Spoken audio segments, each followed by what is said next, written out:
Sampson. Thank you for joining us. Great. Yeah, so it's about 3 o'clock, so we're gonna get started because FaithBridge, we start on time. Okay. Is it about an hour? Yeah, and so it's about that. Dr. Sampson is joining us here. FaithBridge has done this, is continuing our series on answering the question, what makes a high quality school? And we've gone through a lot of different components with community, and we've always tried to bring in experts to help us unpack that question as community, and then to co-create the solutions based on the brilliance of community. And so we get the opportunity to bring in brilliant people who have wowed us, continue to wow us, continue to teach us, continue to shape our thinking, and give us their wisdom liberally, right? It's like, teach me, Dr. Sampson, right? And so we get Dr. Darlene Sampson. She's got a resume extraordinaire. We posted a link about her on our Facebook page, and you can learn more about her, and you should learn more about her because she is a queen. She is a soldier. She is a revolutionary. She has lived inside the beast and survived, and has come out and is doing great work. And so we're glad to have her here to help us understand that mental health and total wellness matters when we're talking about what makes a high quality school, but also what makes a high quality home, a high quality community, what makes a high quality life, as we need to talk about mental health and total wellness. And so Dr. Sampson's here with us, with myself and Executive Director James Coleman, just to talk with us, have a conversation, and share her wisdom with us. And Dr. Sampson, before we get into it, you and I both were talking earlier. We know about the things that are going down in Georgia. We saw that young man out just for a jog, Yes. life taken, and folks tried to mask that thing up, and no charges brought for 3 months. You can read all the details, and I just. How do we deal with this? As you and I said before we got on, these traumas were pre-COVID. Like, let's not act like COVID-19 just started this stuff. Being a Black student, being a Black man, Black woman, an Indigenous person, it just in the world today. How do we process that, Dr. Sampson? How do we deal with that? Well, the first thing was we have to act as if it has not occurred. We don't need to act that it did not occur. The pandemic itself does not make the traumas, the generational, historical traumas, the socioeconomic traumas, the health traumas, all of the different traumas that we experience go away. They are here, and I think they're more brilliantly highlighted given the fact they were in the middle of a pandemic, and we still see that Black lives don't matter. And so, therefore, we really have to focus on the fact that this did occur. And it also is very much tied to when you see all of our Black and brown brothers and sisters and children passing away of the COVID. It is the same kind of situation of the lack of caring, lack of attention, lack of people showing up, lack of people advocating for and supporting particularly Black and brown folks. So it's just a part of the cycle. And our advocacy does not stop. We better get out there with our face masks on. In Texas, they better walk. We should be doing it here. We should be writing letters to the prosecutor. We can send emails. We have to be livid about how lives don't matter. And this young man's life was taken brutally. If it wasn't for the video, maybe we wouldn't even know what occurred, but we still have to fight in the middle of this. We can't get complacent because we feel afraid or have anxiety about what's happening right now. Is there, she's now, we know some people, they call folks doctors. She's like legitimate doctor, right? As James said, she done earned those stripes, right? And so Dr. Sampson, when you think about, here you got 2 Black men on this call with you, 2 Black men that you poured into that, we've benefited from your wisdom. What do you say to Black students, Black boys who are growing up, going to, what do you say? What do we say to them? With even my son, I simultaneously taught him, you can push and move and get your education and do all the things that you want to do with your mother behind you, with your father behind you, with your family, but you also will step into that street and you could be killed like a dog. You need to be aware. There's a dichotomy in this universe. The one that everybody says, do the right thing, go to school, pay attention to your teachers, honor your elders. And the one that says, do all those things and we don't care who you are. And I think sadly, that is the reality that we have to share with our children. And some of our younger kids think, oh, it won't happen to me. And I got all this stuff in my house and I get to travel and I have fun. And kids who are often struggling say, it might happen to me because of what's going on for me, and I don't care. So we have two different roads for some of our kids who aren't cared for and don't care, and those who care more, but that they struggle with getting the reality of what it is. Do you know those two groups of students are the same? Those two groups of kids are the same. They're going to be treated the same in society. And we got to get that to all of our kids around how this is what happens. This is what I'm teaching you. Here's what you must be aware of. And it's a sad thing when we have to talk to our kids like that. We should not have to. That's a form of trauma in itself. Yeah. It's when we speak to our kids about the possibility of dying at the hands of those who are supposed to protect them. That creates a level of trauma that we inflict, but also have to do in order to keep them safe. Dude, man, just that right there. James, think about that. There's a level of trauma that we have to communicate, that we have to inflict just for our kids to survive. Yeah. I mean, Yes, it's powerful.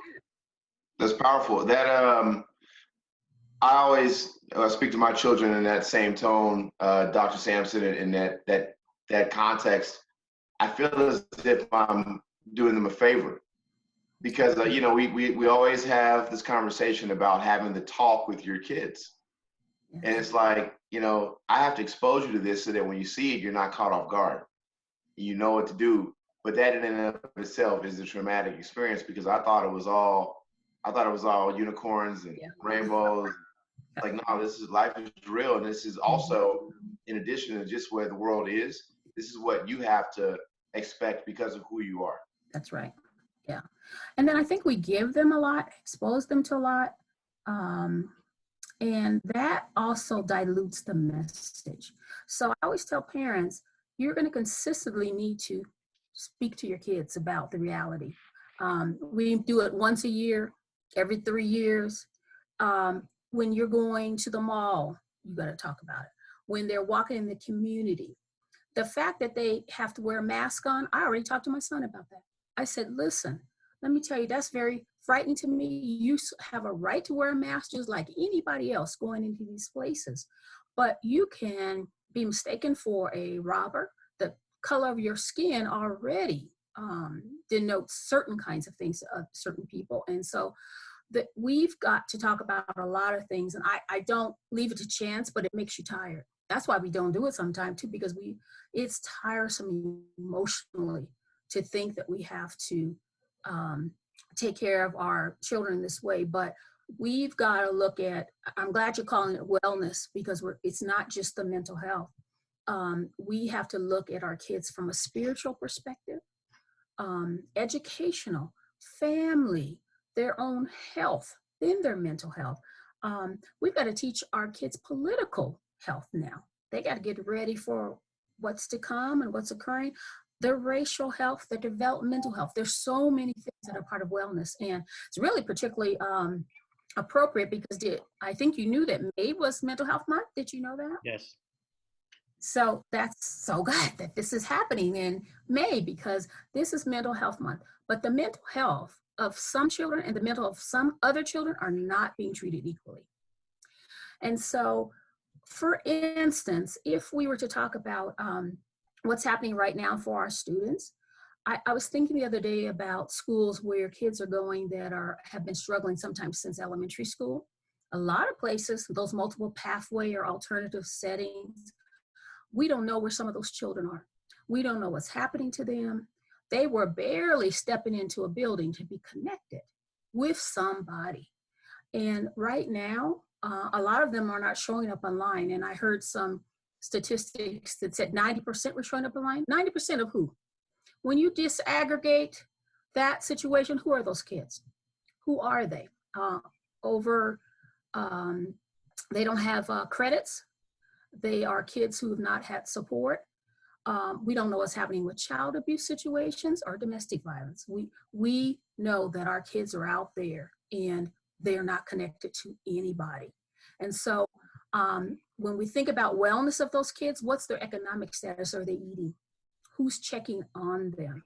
So each of us has to be responsible to be watchful and to see who's in our neighborhoods and understand, you know what, I need to make that phone call. That's what we need to be doing currently.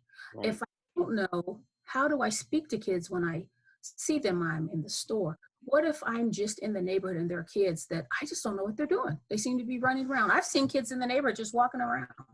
I say, young man, how are you doing? I'll say, what are you doing out here without a mask? How are you doing today? Right. We really have to connect in a different way right now. Nobody's going to take care of us but us. Yes. I had a question. You know, you talked about students, for whatever reason, or young people not being online, doing remote learning. Yeah. I heard about students being suspended and kicked off of whatever platform they're using to even be in school remotely. Yes. And the reason why I bring that up is because I wanted to go back to what we're here to talk about today, and that's practicing wellness. It says in, through, and after COVID-19. Yeah. But what do you say to folks that say this has been happening before COVID-19 to us, suspensions and trauma and lack of wellness and support? Hasn't this already been happening in our communities even before this? Oh, happening for centuries before this. I think the issue really is now that it's heightened and it's right in front of our faces. This is such a great opportunity for change. But I was telling Vernon earlier, I don't know. I'm not positive about it. I think people want to go back to the status quo well, they weren't doing what they're supposed to do, or we've given them these options. Too bad. You can't change and pivot in 2 seconds a relationship you never had. You can't change and pivot instructional techniques that weren't there before. So what we are doing is trying to recreate something that was not there. And you can't blame kids. Teachers are doing the best they can, and not all are. But we don't have a system that can support kids in this level of pivoting. We just don't have it. So this was happening before. Now this is going to be, I think we're going to have more glaring, disproportional spaces when and if kids get back to school in terms of their academics. The loss of instructional time is not even your biggest concern. The loss of emotional time, social emotional caring, authentic relationships, watching over our kids and seeing what they're doing and knowing they have a place to eat and sleep and be safe, and someone watching them for their academics. Those are the things we better be worried about when our kids return to school. We have to reconnect with them from a space of knowing that they've been in the middle of the grief loss cycle. So have we. Yeah. Life as we know it has changed. It was bad in some spaces before. There were bad things that happened for kids before in educational settings that are going to be more prevalent now. So what are we going to do about them? Dr. Simpson, help me. So this is, 100%.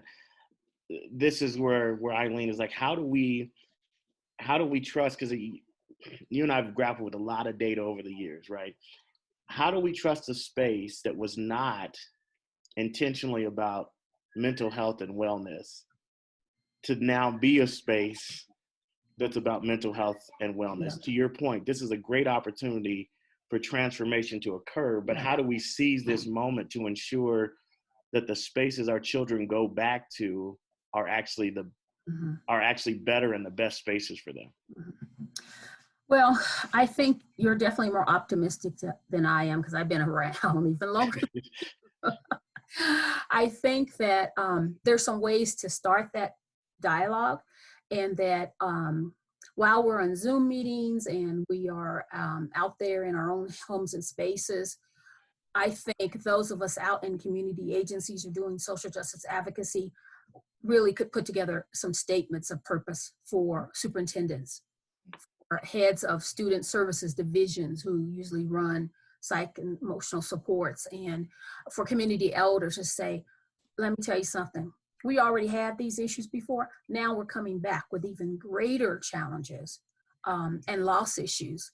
And we are expecting these things. I don't think you ask for them. You say, we've got to have community elders in some of our highest, most challenging schools where our kids need more support. You need to put more budget. You're complaining about budgets. You think that if you don't create a space for kids to be safe and have emotional supports and have groups to come back to talk about what's happened to them, it doesn't help your instruction anyway.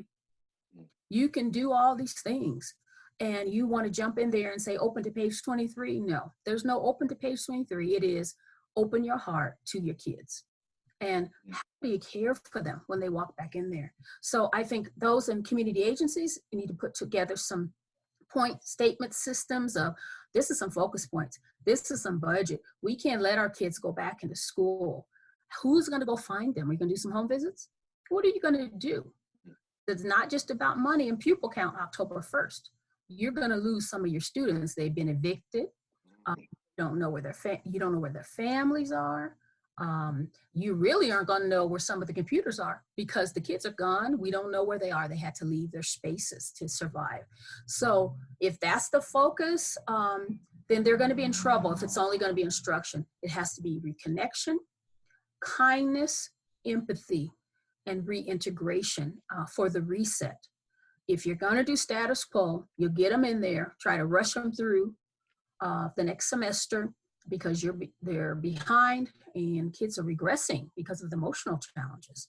And if you do that, you're going to see mid-semester all kinds of emotional and behavioral problems that you could have dealt with to increase this in August. And if they don't come back, you have to do outreach by internet, by the computer, by home visits. There's a lot of things they have to do. Yeah. Dr. Sandra, you talked a bit about kids going through this same cycle that we are as parents, right? As grandparents, as aunts and uncles. What do you say to a parent who is right now teacher, administrator, all that in the house because they're still doing the remote learning? What wisdom do you share with us to say, look, when it comes to your child's mental health and wellness, these are the things you should be doing with them right now, the things you should be looking for? Help us out. Well, I'm not one of those parents who are saying, get them up every day at 8 o'clock and they better be on there 5 hours. It is so stressful for parents and students right now. I think some students are just online by themselves or they're not online at all. And it just depends on what kind of setting and situation they're in. I think parents need to take a break. I don't think you worry so much about instruction. Who expected you to do instruction in 2 seconds?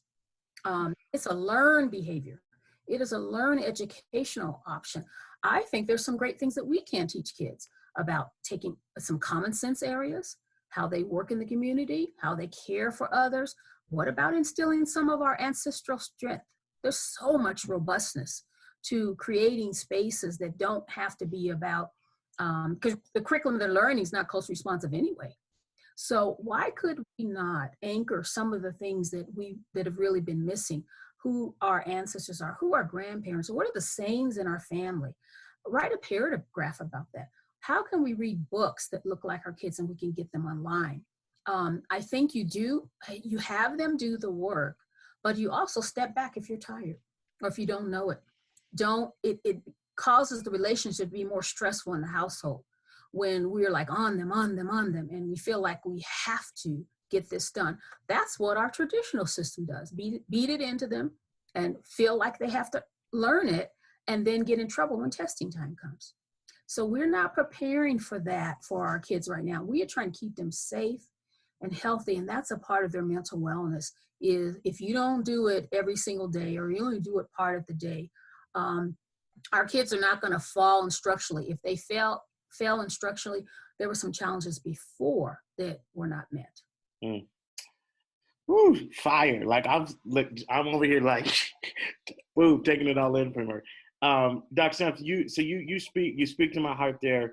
You did bring up, and James, I'll dominate. So you with tackling her. So just jump in, Mr. Cole. I'm learning, man. I know how to stay quiet and learn. But talk to us. So James has got two kids. I can say what grade they're in, James. Yeah, of course. Come on, man. My life is completely public. Okay, yeah, that's true. That's true. James has got two third graders, right? Okay. I got a first grader, an eighth grader, an 11th grader, and two college students at home, right? And what you just said to me about just be flexible with it. Just I've taken this position like the best thing I can be right now is dad, and as when it comes to the educational piece, support them as that fits into our normal scheduling, right? Mm-hmm. Thank God for my wife who does that as well, and thank God for my college kids who are home. We got all these teachers in the house, so.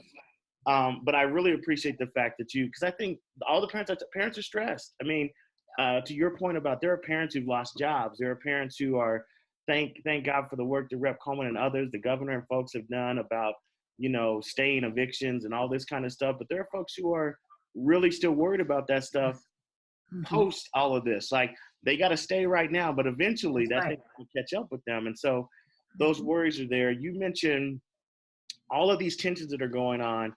And then you talked about, James, you posted about the child abuse and how those numbers, it's been reported those numbers are going up. And then Dr. Sampson, you were talking about folks not knowing where their kids are as far as like the professionals, educational professionals. Yeah. How do we ensure that? How do we ensure safety with these kids? Because not every child is in a safe space. Not every child is in a healthy space. And we acknowledge that. Not every child's got a great dad like James, right? Yeah. So how do we do? What do we do? Yeah. That's really a tough space. And I emailed the student services last week to ask them about what are you doing for those kids who are not showing up? Because that means something. It might just be a disconnect. It may be internet. It may, but you have 200 social workers in Denver public schools, 150. It's a large number. Did they each have a number of kids they're outreaching to at their schools? So I don't know what is happening for children that are out there. When they don't show up for attendance on the computer, the teacher should refer them, not in a way that is like punitive, but I want to check in with you. So the social worker and the counselor and teachers together should be reaching out to say, how are you doing? I don't know what's going on. Emailing the parent, calling the house. Now, don't just wait for the computer to show up. Some kids won't show up on the computer. They may not feel comfortable with showing up on the computer. They don't. I saw a study where kids didn't want you to see their house, but they didn't know how to change the visuals in the background. Right. Sometimes it's so silly. And the pandemic itself, when you're in the middle of trauma and grief and loss, they're not necessarily looking for the instructional piece, they're looking for the connection. And the outreach to them is so important. Because the truth is, we're not working 40 hours like we were. There are times where our educators and ourselves could go and see, even if we're 6 feet or on the driveway or in the apartment complex, and to say, how are you doing? Who's connecting with you? How are you eating? And most of the time it needs to come from people who have some level of a relationship, not just someone showing up. And we shouldn't be referring people to child abuse and neglect because their kids are not on the computer. Right. We already had a structure and we weren't ready for it to see where kids are and how they're connecting. And so we all have to take responsibility because it's in our neighborhoods. We don't know what's going on. There's an uptick in violence going on right now.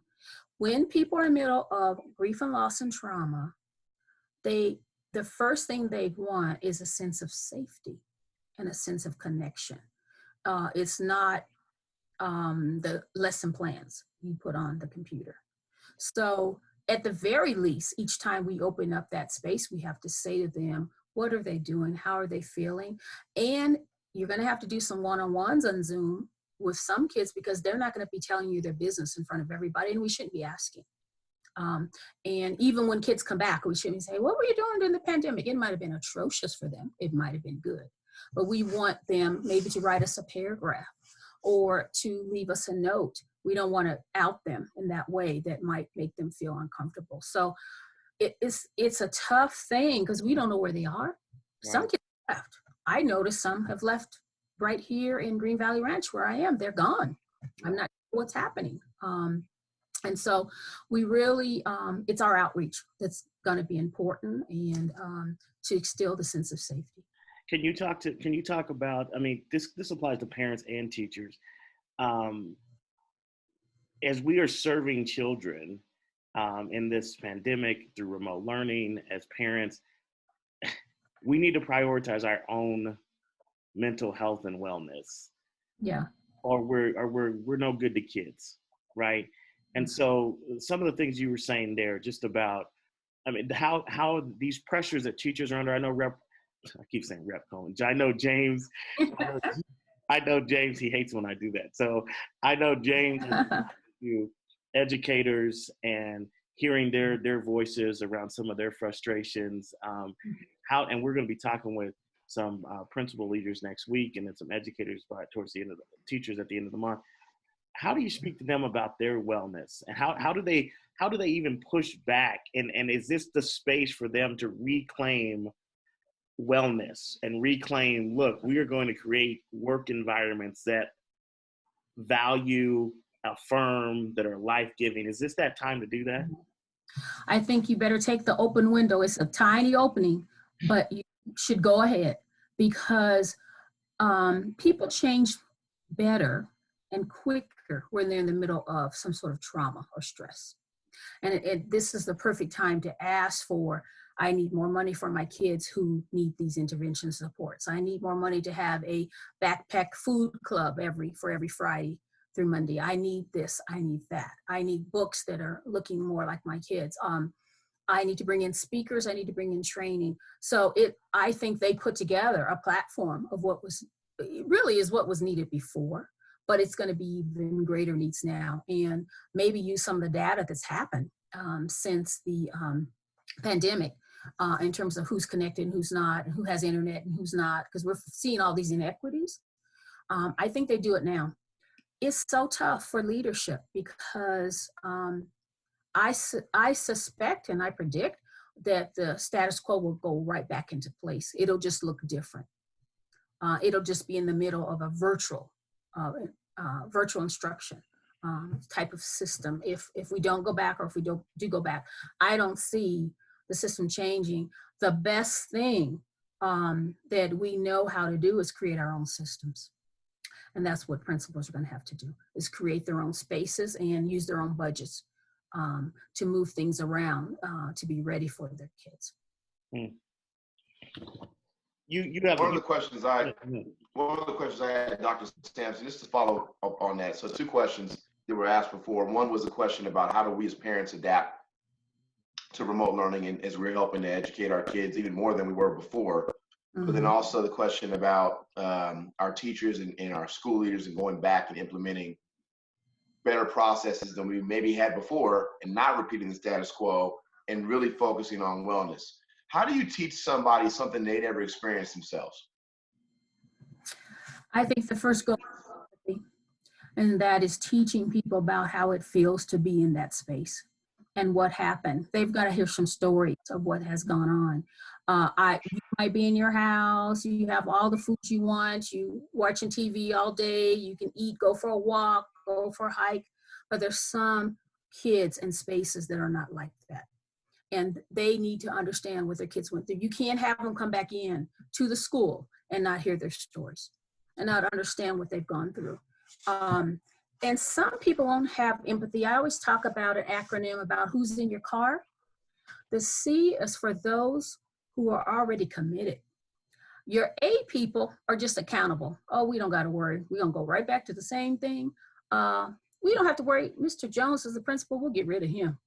And so we are accountable. We don't even worry because he'll be gone in 2 years, especially the way he's speaking up about equity. And the R is the reflective people. They're kind of riding both sides. If you can get them going, they're connected to those C's. And a lot of these places have a lot of accountables because they're being asked to be that way and they're being groomed that way. But it's those C's and R's who care already, and you just have to help them to get in the car. With your accountables, you say, you better get in the car because this is what we're doing. You're going to be able to change them. And as you go through life, that CAR acronym really helps us to understand who's going to be. You have a superintendent who's in the car? Sometimes we don't. A lot of times we don't. They're mostly accountable. And so as we go at the lower levels, which are the highest level to me of teaching instruction, we really want to teach people to be empathic. And you're not empathic and you're not caring if when our kids arrive back, if they come back in August, you're already talking to them about instruction. There's going to be a recommitment period like it's August, a gaining grounds place, a space where we are loving our kids up and supporting them. What if you didn't love them before? Well, you better start loving them now. I suggest you love yourself first, and then you'll show some empathy towards someone else. Mm-hmm. Can you remember in your life, Dr. Sampson, that moment, or maybe it was multiple moments where you really felt loved to the point where someone was authentic with you enough to love you? I don't know how that looked. You know, for me, there were some times there was tough love, and when they explained it to me, they were like, if I didn't care for you, I wouldn't even be having this conversation right now. Yeah. But I love you, I care about you. And so I received it for the first time differently than I ever had before. So for our students maybe who are watching, for our parents who are trying to figure out what wellness looks like, but in the context of, as I talked about the Stockdale paradox, just coming to grips with the harsh realities of what's going on right now, but trying to also hope for the best, have faith that we can get through things. Yeah. And in terms of education, I mean, what was that experience like for you? Do you remember that experience? My experience in education was more challenging because I also was a passionate speaker. And so because of the way that I spoke passionately, and this happens to our kids of color in the classrooms all the time. There is a label around, they often have leadership skills, and we don't know how to honor that. And that would be one of the first things, is to know how they learn, how they think, and how they respect others, and how they express themselves, so that we can sort of do a 180 around what we're thinking.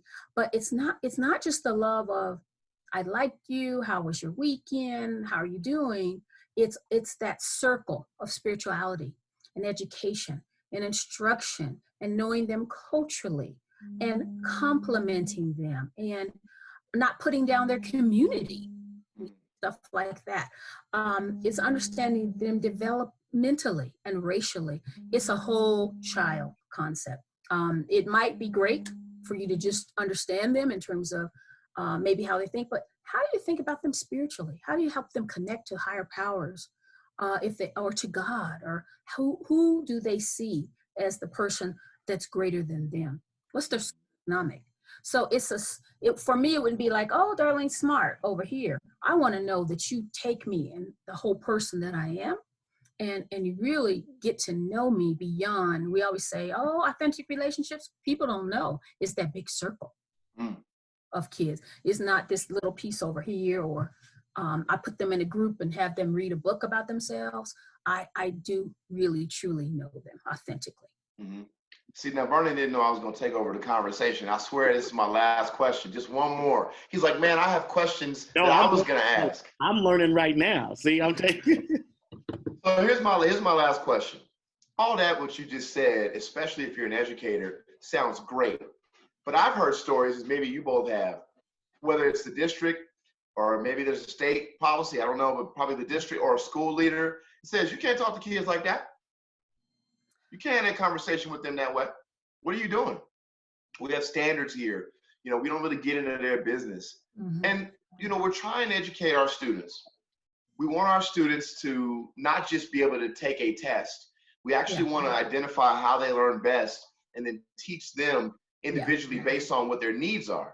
But we can't even get to that place, because if I talk to that kid and they go somewhere and tell mommy and daddy, you know, Dr. Sampson said something to me in a certain, I mean, it's like, well, what were you doing with my child? I know you weren't talking to them this way. Your job is to just do this. Are there policies in place, or is it a school or district level that says you can't engage with a young person to help better understand who they are so that you build that trust, help and improve on the wellness piece you're talking about? There are no policies that say you can't authentically engage with a child, but some people don't know how to do it. So it crosses boundaries, or you're getting into business too much, or it's too private. They share, I had a student share with a teacher that she had, there'd been sexual abuse. The teacher's like, that happened to me too. Absolutely not. Self-disclosure is not appropriate to a child. It's then, I'm sorry this happened to you. I have to understand it better. Who do I need to report to? How can I help you? But it's just small things. I think our what you're really talking about is a system that does not allow us to connect with kids in the correct fashion. Right. So I'm going to come to school and do that test because you like me and you love me and you make your pedagogy interesting. It's not whack every day. It's not so boring that I don't like it. You show me that you care about me by knowing that down the street from me is this store, or this is what goes down in my community. And so there's nothing to say that you shouldn't. In fact, we got it all wrong. Right.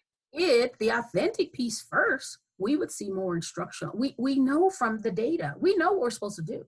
We know from all of the different studies, that whole child, that whole caring, that whole culture, whole language, caring is how you get to academic achievement. But we're backwards in our thinking. So we keep doing the same thing. Yeah, and I think that we must begin from a place of caring.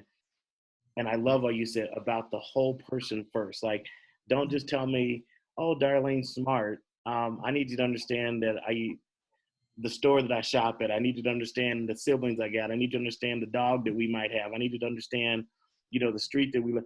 I think that is fundamentally that is a very different system that you are describing, that many of us have fought for.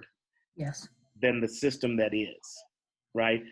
The system that is very cold, very dominant culture, very individualistic, and it does not reflect those of us who grew up in a collective, those of us who grew up in a life-giving collective. So what you have in this moment is those of us who have been raised up, survived in this individualistic structure saying no more, right? Mm-hmm. This individualistic structure has left us with food deserts, tech deserts, literacy deserts, right? All of these things that we're like, wait a second. Mm-hmm. That doesn't work for us. That's not life-giving. That doesn't build us up. That doesn't affirm who we are. And I agree with you. This tight window that we have is our opportunity to say, we're not going back to some of those things that did not value our lives when we walked in the door. I don't need you to value my life after I take a standardized test. I need you to value my life before the test, right? Yes, they were lies. Those things, some of those things are lies. Do you see how quickly they got rid of the standardized testing? No, you don't have to do it now, but lived for it year after year after year. Changing the school performance framework in 2 seconds. So there are many things that are lies, and they're based on politics and money and denigration of some of your most vulnerable and marginalized groups. And that's, so we have, it's not anchored in mental health and wellness, right? No. And those are the things that we need. And I love that if our framing is, we want everyone to be well, let's just say, that is the framing that we start with. What does it require? You know, My wife and I sat down the other day and we started to do some grocery shopping. James, I actually sat down and did a grocery list with the wife. It was amazing. Yeah, and I think she was happy because usually I just go like, I'm going, I'll get it, right? Then miss 10 things. But we sat down to the list, and as we're looking at the list, we're planning like, what does wellness look like in the house? We're not getting Twinkies. We're not getting, Debbie cakes. We're not Burritos. Right. We're not getting no hot fries. We want to start from the framework that we want everyone in this house to be well. So then our shopping list reflects the fact that we want everybody to be well. And so what I hear you saying, Dr. Sampson, is that if we have that framing of everyone needs to be well, that wellness needs to be our measurement, then the choices that we make need to align with that vision of wellness. Exactly. Yes.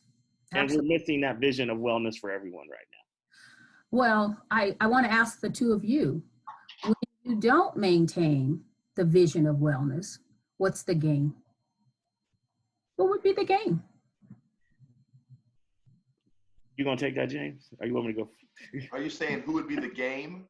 Who would gain from you? Oh, who would gain? That? Yeah. It's the mass incarceration, prison system benefits from that, healthcare industry. And again, I'm not talking about it from people who are trying to help folks, but if you're sick, you have diabetes, whatever it is, people who need to go to the doctor because they didn't take care of their wellness, and they could have, there are folks who benefit. And unfortunately in this country, it's been made into a profit.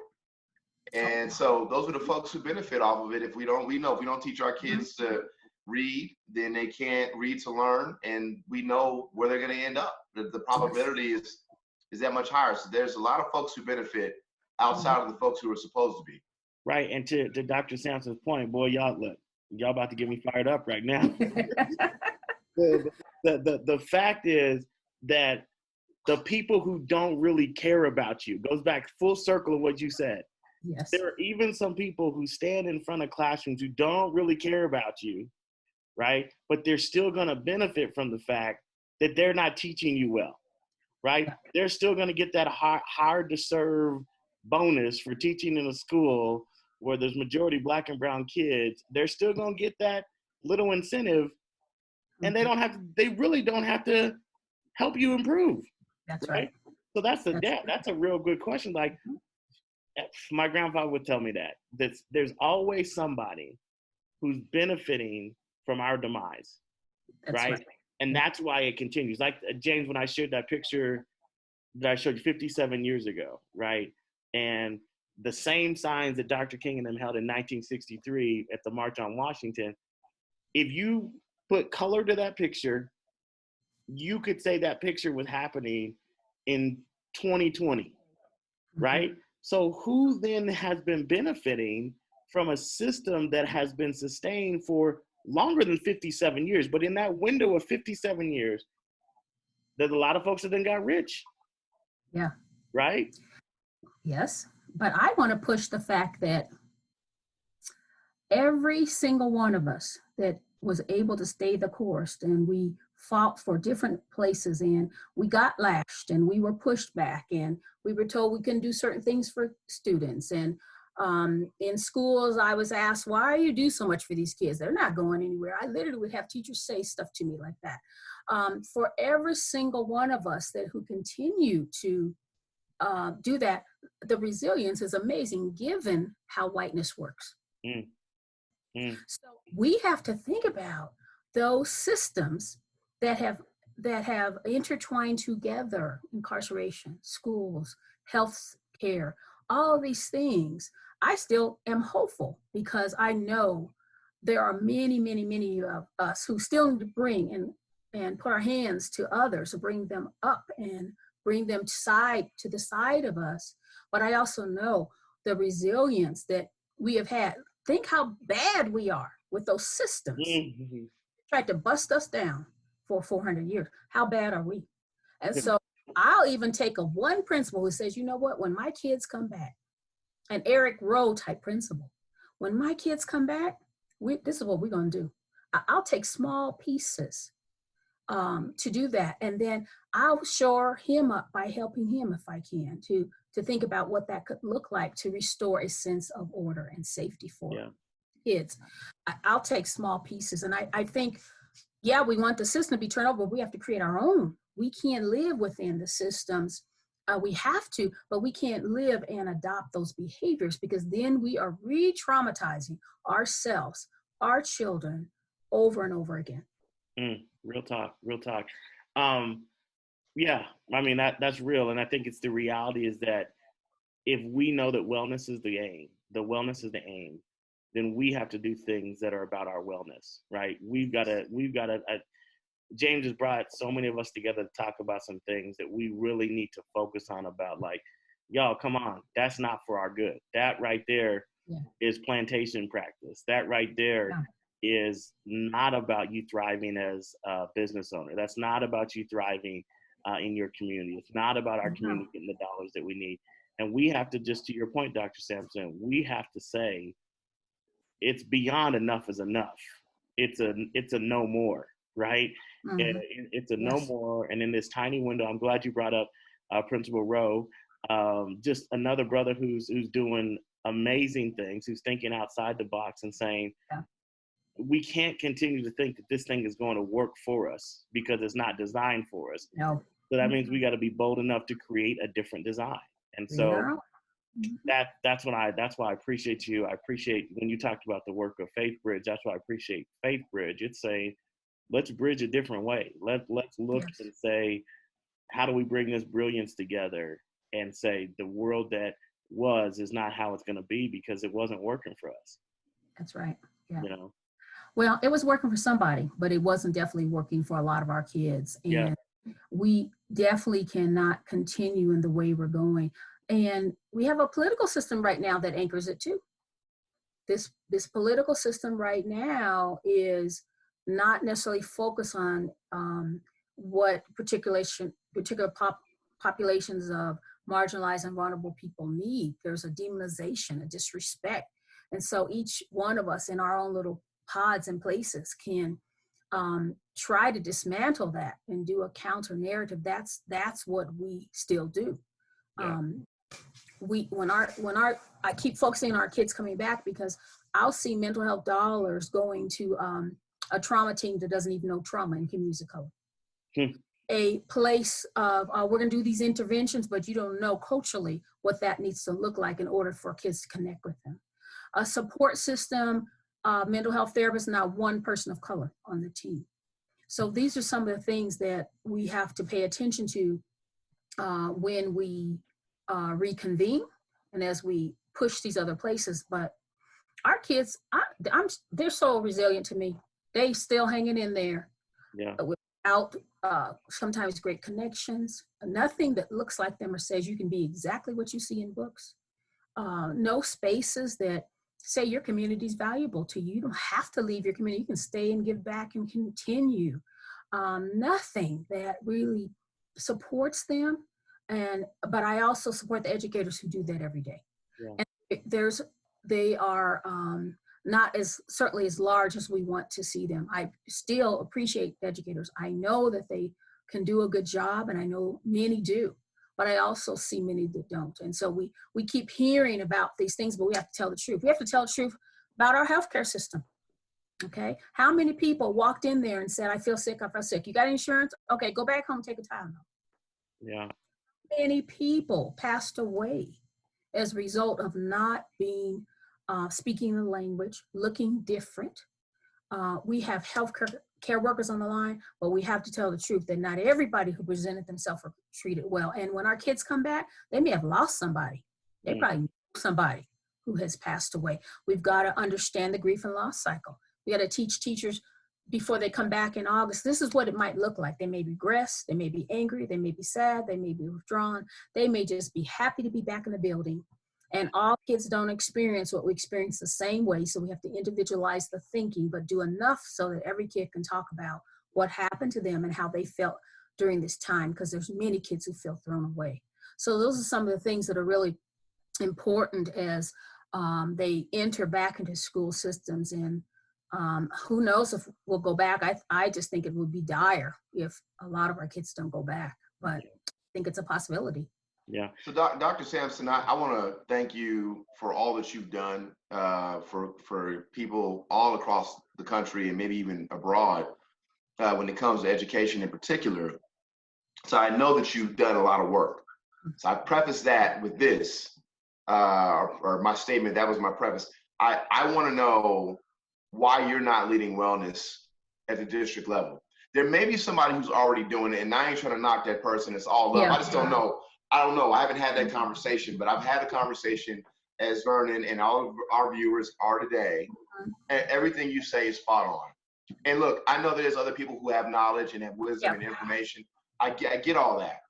I don't see what you're saying being practiced across the district, in particular in our communities, the way that it needs to be. You have the information, you have the message. You asked this question earlier. I mean, somebody's getting a contract.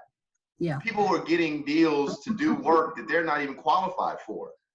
Yes. And so no, I'm just trying to understand.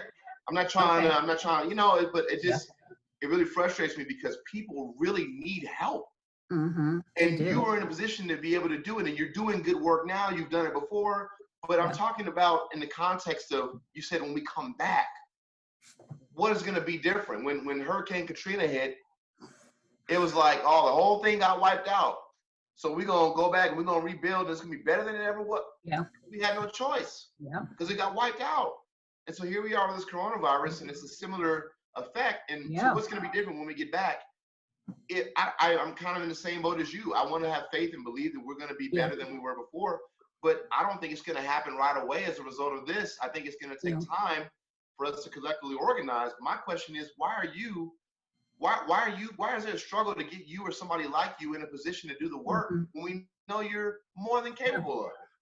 Well, I was there at Denver Public Schools, and I'll just be honest, I was the director of culture responsive teaching. I would frankly say that they were not ready, and it was a difficult place for them to engage in the work that I bring authentically.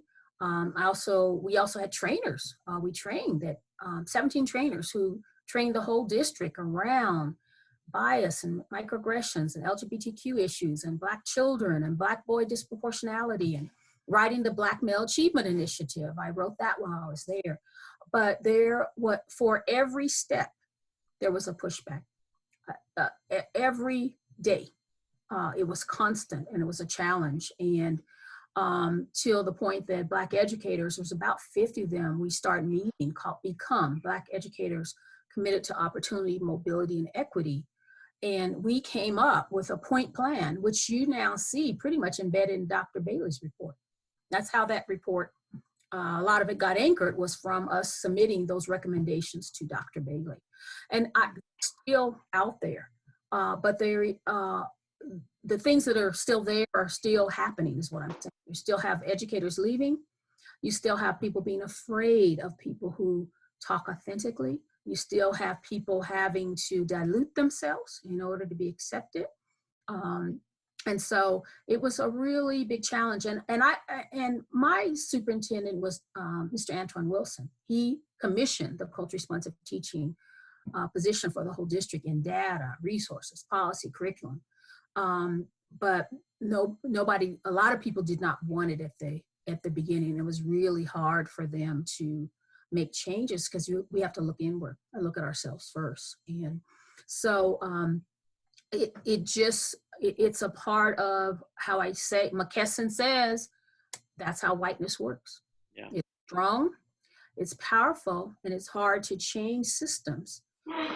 And so as I talk about, I won't say, okay, well, let's talk about who's getting suspended. I say 40% of Black boys are being suspended. Let's come up with a plan of what we're going to look at this, and we're going to look at ourselves. Plus, we've got to look at what are the systems and supports that our Black boys need in school. So language like that was not acceptable. No. And so quickly, I was actually told, you will be asked to leave real shortly. Probably for 5 years, I managed just to keep my head above water, integrating and pushing. And then shortly after that, we're not going to be doing culture responsive and equity like this. So just about everybody who was in that work is gone now. It's gone, yeah. They're trying to recreate it, and including people like Vernon's pushing at his places and spaces and everywhere. So if you do try to do it authentically, you're going to be a challenge. And not only am I a licensed clinical social worker, I have a PhD in education. That's great marriage together. Right. To bring to a district, but it hasn't really been acceptable. And also, it's very traumatizing to be in that space. Yeah. I walked that place for almost 20 years. Overall, it was really a tough place to be in. So now I do civil rights work in 13 states. And right now we're home and doing virtual work. And I really appreciated that opportunity and I learned a lot. But I wouldn't say that things have changed much. There's probably a week doesn't go by somebody doesn't tell me something that's continuing to happen. So it's an ingrained space, a systemic space, and people don't want to hear it. They're trying to survive too. Yeah. James Cohen, they are trying to survive, and Yeah. they do what they have to do, including being a part, as Vernon describes the plantation, in order to be able to survive. And that's what you often see. Yeah. Well, Dr. Sampson, we appreciate you beyond this time. I appreciate you for, again, being someone who has been a role model for me, somebody who's just been in the fight with us. And I've always been able to look to you for wisdom, for strength, for a love, right? For just a smile, a hug, all, Yeah. And I appreciate that. And I appreciate to, as James said, we appreciate you for your ongoing work, and our community is better and stronger because of you. And thank you for giving FaithBridge some time and giving our community all of you so that we can be better. Absolutely. I enjoy it. Yeah. Okay, onward. That's the only place to go. All right. Thank you both. Bye. Thank you. All right.